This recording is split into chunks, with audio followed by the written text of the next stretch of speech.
So what do I have for you today? We're going to be talking about some milk steaming tips in this video. This is one of the most important parts of a barista's job, learning how to steam milk to get the right temperature, the right texture, and the right amount of froth for the drink that you're making. There are three different positions that you can have this steam wand. So here we're going to be looking at the milk level. So if we can imagine that we're holding a jug and it's got a layer of milk, this is going to represent where exactly the steam wand is located. In the first example here, we have the steam wand above, so the steam is going to hit the surface of the milk. In the second example here, the steam wand is well and truly beneath the surface of the milk, so we're going to be getting the steam going straight into the milk there. The third example, the steam wand is resting just on the surface of the milk. If we think about the first example here, if we have this as our starting point, so we just have it just above the level of the milk and we start to turn on the valve, the steam is going to blast the surface here and it's going to cause a lot of rough bubbles to appear.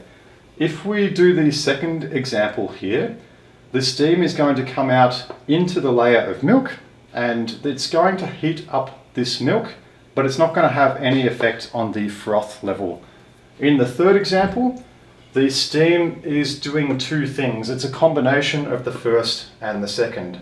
So we're adding froth, we're adding air into the milk to generate that froth, and we've also got the steam going into the milk at the same time, which is causing a current, and that is going to help to keep the froth mixed. That is the first stage of milk steaming. Try and aim for this. The jug sizes, you're going to be able to see that the steam wand here has a bit of an angle. It's like a 90-degree angle. And if you have a jug that kind of something like this,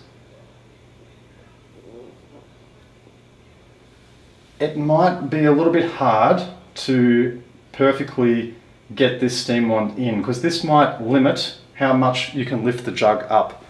So in that case, what we have to do is we have to angle the jug, have it more on a angle like that, which will move this to the side, and then we're going to be able to get the steam wand in a little bit further. For larger jugs, you're going to run into that problem. For smaller jugs, they should be fine. We can say that this is the froth layer. This froth is going to be constantly mixed into the milk as we are doing this process. So this froth is going to be constantly mixed, and that is going to end up creating this level of insulation within the milk. And as the steam starts to heat it up further, it is going to be nice and quiet as you're steaming it up. So a sign of a good barista is that the milk steaming process should be relatively quiet, unless you're doing a flat white with absolutely no froth. The customer has requested a flat white with no froth at all. That's the way I would do it. And if a customer has asked for a babychino, I would be doing mostly this approach. I would have it a little bit in to start off with to get that first bit of froth to kind of seal it up. And then I'd make sure that most of the time the spout was out of the milk to generate the maximum amount of froth, which is what we want for that babychino. We are focusing on three things here. We're focusing on, firstly, texture. We want to focus on texture for the entirety of this process. Then we're aiming for the correct amount of froth. And then we're aiming for the temperature at the end.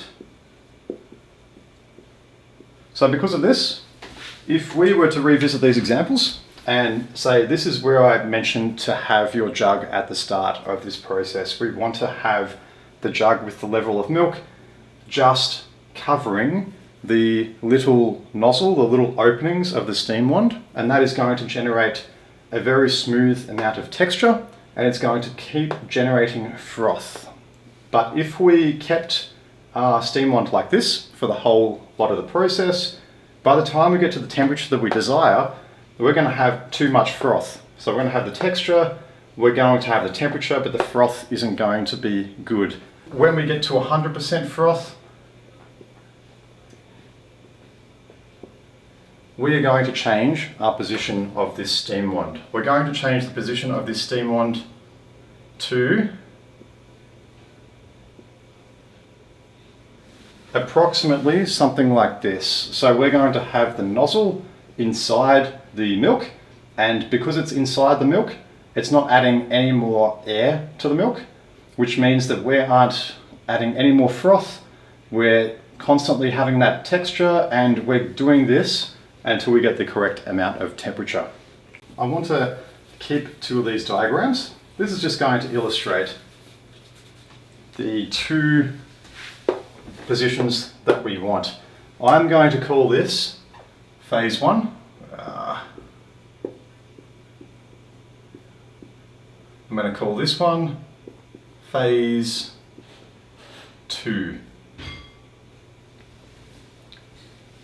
So I've already told you that this is the position that we want to be to begin with, and this is the position that we want to get to when we get the right amount of froth into the drink that we're looking for. I've broken these down into 2 phases, and phase 1 is essentially the froth generation phase. This is when we get the air into the milk to create that froth. Phase 2 is the froth maintenance phase. I'm just going to call it maintenance, because as you can see, when we've got the steam nozzle, when we've got the steam wand below the surface of the milk, we're not going to add any more air into the milk. Therefore, we're not going to generate any more froth. So this is essentially the second phase where we're just doing the maintenance. So I'm going to try and show you a Venn diagram. If you haven't heard of that, that's where you've got 2 different circles. Everything from here is entirely phase 1. Everything from here is phase 2 entirely, and this is the midpoint where these 2 variables have common ground. So phase 1 is simply froth generation. That's the only goal of phase 1 that is exclusive to phase 1. The only goal for phase 2 is to get to temperature. We're not adding any more froth at this point in time. So you can say that this is essentially the primary goal of phase 2. Now what about the middle ground? Well, the middle ground, we're actually focusing the entire time, regardless of whether it's phase 1, regardless of whether it's phase 2, for this whole time that we're steaming up the milk, we are focusing on texture. It is possible, if you get some very bad looking bubbles to start off with, that you can remedy this situation throughout the steaming process. You've got 30 seconds, you might have 40 seconds of the rest of the phase 1 plus the phase 2 to correct that mistake and focus on that texture, get those bubbles mixed in, reduce the size of the bubbles and improve the texture. For the froth generation phase, we've got a limited amount of time to get the amount of froth that we want, and for phase 2, that essentially ends when we get to the correct amount of temperature that we're looking for. The total time is a combination of phase 1 and phase 2.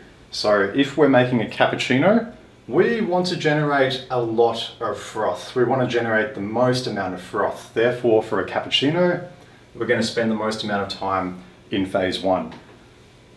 We will get up to the final temperature, so there will be a point where we've got almost too much froth, so then that's when we cut off that froth generation phase for the cappuccino and we move on to the maintenance phase. For a latte has a little bit less froth than a cappuccino, so we're going to spend less time in the froth generation phase for a latte than we would for a cappuccino, which correspondingly means that because we still have to get up to temperature, the latte is going to spend more time in phase 2, where the milk is just swirling around. For a flat white, we simply want a tiny bit of time in the froth generation phase. We're going to be focusing on getting up to the temperature, so there's going to be most of the time in phase 2 for a flat white. Just a token amount of time in phase 1, most of the time in phase 2. And that is how we get really good froth generation, really good texture, and really good temperature. It's a combination of following these 2 phases for your milk. I want to go into a little bit of detail about a topic that many people struggle with, whether they're first starting out as a barista or if they've been a barista for quite a few years, and that is texture.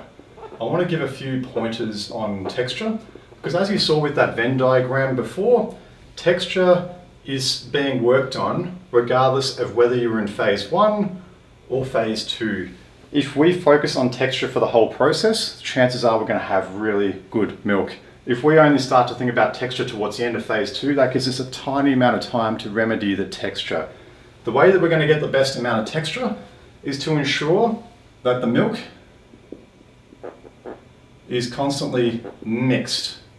Essentially, if the steam wand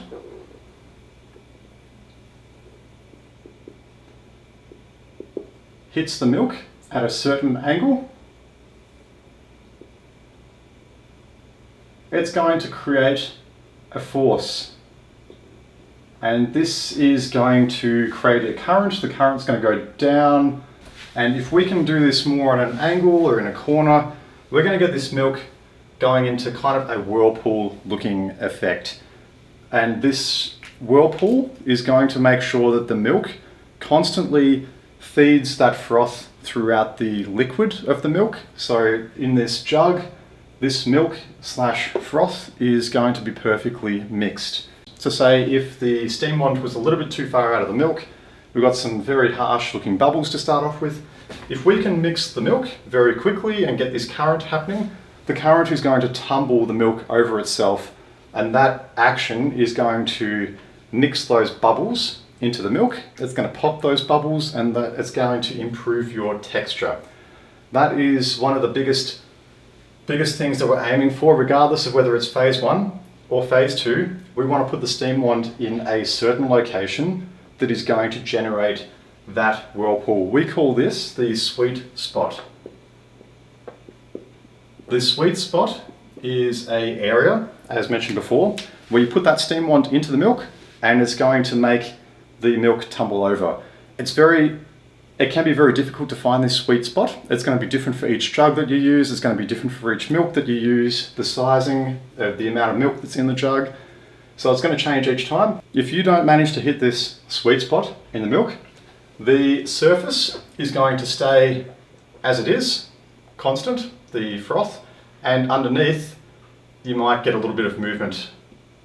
So the milk might move underneath, but the froth isn't being put into the milk. The sweet spot is essentially the spot that you're trying to aim for that creates a downward current and goes back up into a bit of a loop. And on the surface, it can look like a whirlpool with the milk also going over itself. Something I also wish to mention at this point is that not all milks are equal. Full cream milk has a higher fat content than skinny milk, and I find milks that have a higher fat content tend to steam up a lot easier. There's more substance to it, whereas a drink made with skinny milk tends to be a bit more watery. Almond milk tends to be pretty watery as well. Soy milk seems to be very thick and it's quite easy to get the texture. So each milk is going to be different, and each milk is going to spend different times in either of the phases, phase 1 or phase 2. The next tip I want to give you guys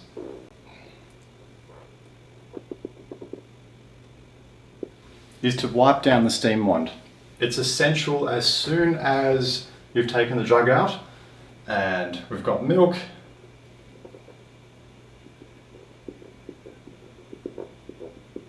This represents how deep the steam wand went into the jug. So that's as far up as the milk has went, and when we take this jug away, there's going to be a layer of milk and potentially a little bit of liquid milk left on the end of the spout.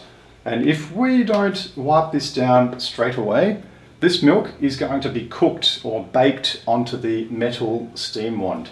And over time, this is going to build up, especially in areas where there's a little bit of a join with the metal and where the holes are for the nozzle. The milk on the inside of the steam wand is going to solidify on the inside, and that is also going to affect the amount of flow for the steam wand. It's going to decrease the amount of steam coming out over time. So it's important that you wipe your steam wand straight away. The reason why the milk bakes onto the steam wand so quickly is because we've got steam going through here. Steam is essentially water that's above 100 degrees Celsius. So this steam wand might be over 100 degrees, and if it's over 100 degrees and it's got a thin layer of milk on it, it's going to cook. It's like having a fry pan and you've heated it up and you just pour some milk on. It's going to cook and bake onto this steam wand over time. Especially if you're using different types of milks, different alternatives, you want to make sure that you get rid of this as a cross-contamination kind of thing. On that note as well, when we turn off the steam wand, we want to turn it off as we're taking the jug out. So we've still got this steam that's coming out of the steam wand, so that forces the milk out. So while we've got that steam wand going, we turn it off as we're taking the jug out. So by the time this steam wand gets to the surface of the milk, there's only a tiny flow of steam coming out. And that flow of steam is enough to make sure that that milk doesn't go back into the nozzle. If we turn it off inside the jug and then we pulled it out, you're going to notice a lot of milk running out of those little holes. So that means that the milk has went up inside the steam wand. We also have something called the purging process.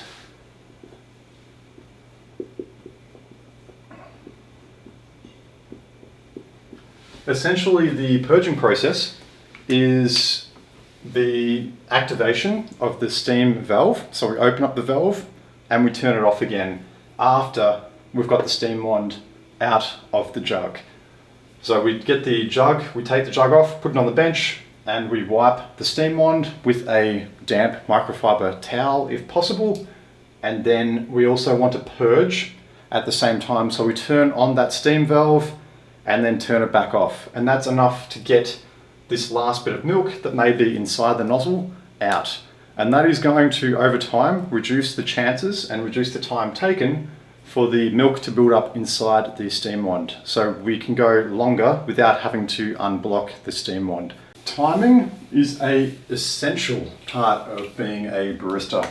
And the reason why timing is simply because the espresso and the froth is volatile. To accurately show you an image, imagine this. This is your shot glass.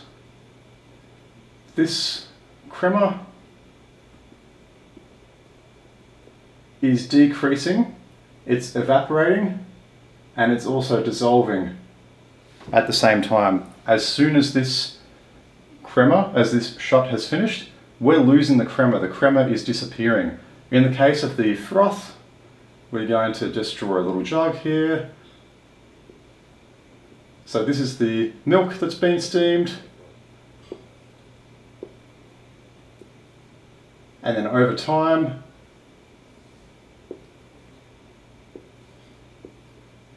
we are going to get separation. So this is mixed. This is separated.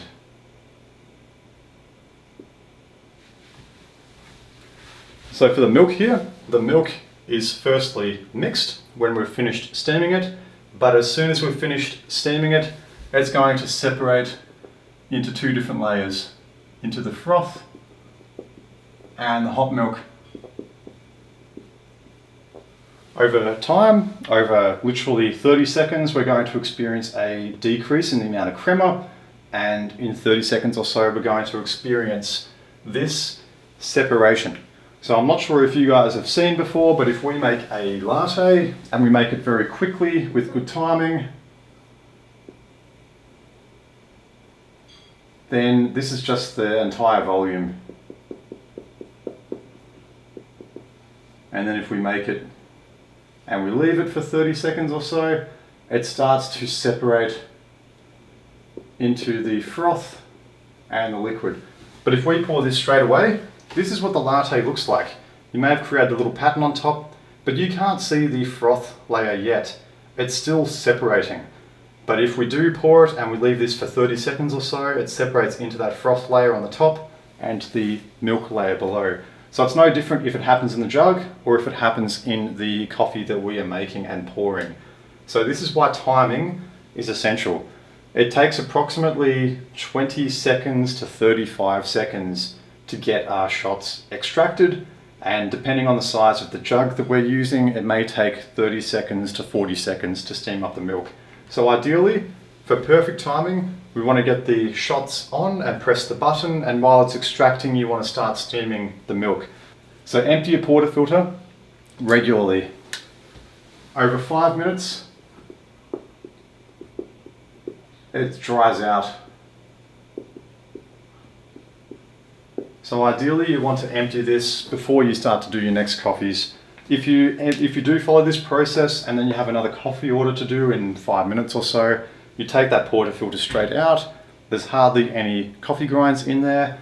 We can give it another wipe if necessary, and then we can make our coffee straight away.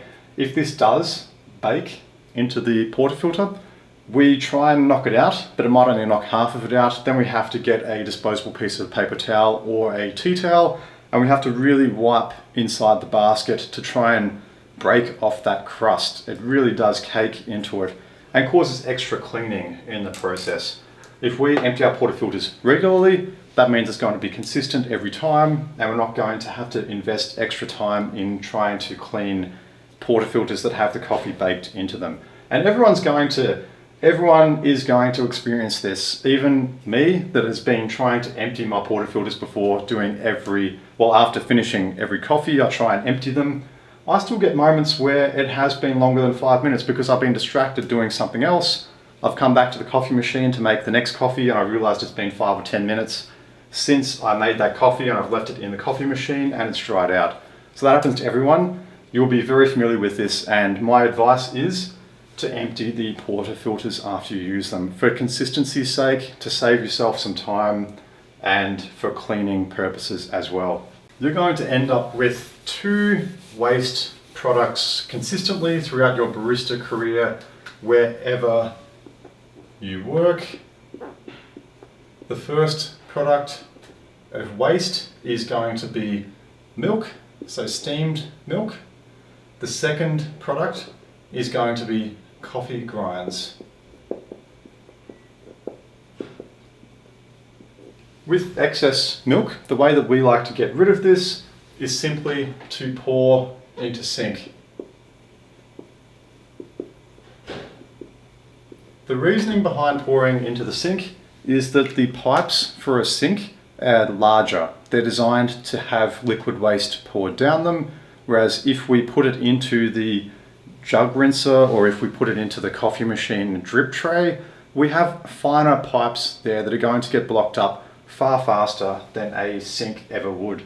And sinks, if you have a plunger, so that's that handle with the rubber kind of seal around it, and that creates the force of suction, and that can suck and push any milk that has been condensed into like a plug.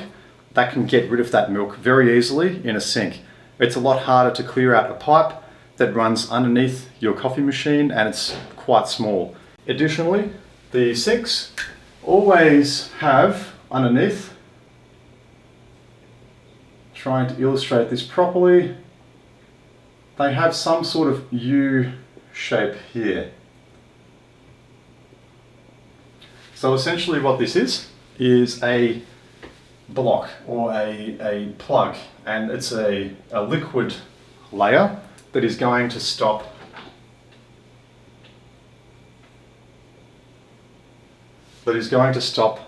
smells from coming back out. So smells try and come back out from underneath, and they're blocked by the water layer here. The smells can't go through this water and come back up. So this forms a nice seal, a liquid seal, to prevent the smells from further down in the pipe or wherever the reservoir is from coming back up into the shop. We don't want that smell. Whereas for a coffee machine, sometimes they don't have this U-bend functionality in it, which means that further down, perhaps towards your grease trap, all of those smells are coming up out of your coffee machine and into the shop. So try to make sure that the milk only goes down the sink, because any other dried products are not going to come back up through that water seal that we have in the U-bend. And we can also use that plunger as mentioned to get rid of that waste as well. So pour into the sink, don't pour into your drip tray. Try not to pour too much into your jug rinser, because the jug rinser pipe is a lot smaller compared to like the sink pipe. So it's going to get blocked less frequently if you use the sink. Number 2, wastage for coffee grinds. So some people, I'm talking about 2 different types of coffee grinds here. So we've got the coffee grinds that we used for an extraction and the hot water has went through them. And we've got coffee grinds from grinding. So we've ground into the portafilter, we've swept off the top layer of grinds, and you might get some coffee grinds on the bench. The coffee grinds on the bench are inconsequential. There's only a small quantity of them normally. But for the coffee grinds that have been extracted, there are basically 2 main ways that people get rid of them. So we have a recycling system and we have wastage. We'll start off with the wastage. This is probably the simplest of all to understand. Initially, when I first went into this business, all excess coffee grinds would go into the bin, which would go into the waste collection service, and that end up at the tip. However, now all of our coffee grinds go into a recycling process, not in the terms of recycling into another product, but they become fertilizer. So all of our coffee grinds that have been extracted through, we put them through we will give them to a farmer, and the farmer uses them in their farm to have as a good fertilizer for their crops. And we do get occasionally customers come in and ask, do you have any spare coffee grinds that you've finished so that we can use them as a fertilizer? Alright guys, thank you for watching this video today. This is all the tips and advice that I would give to a new barista that would start working with me within their first week, which is going to provide that nice solid foundation for them to work on more advanced skills as quickly as possible. Thank you for watching. Please like and subscribe if you enjoyed for future content. See you next time.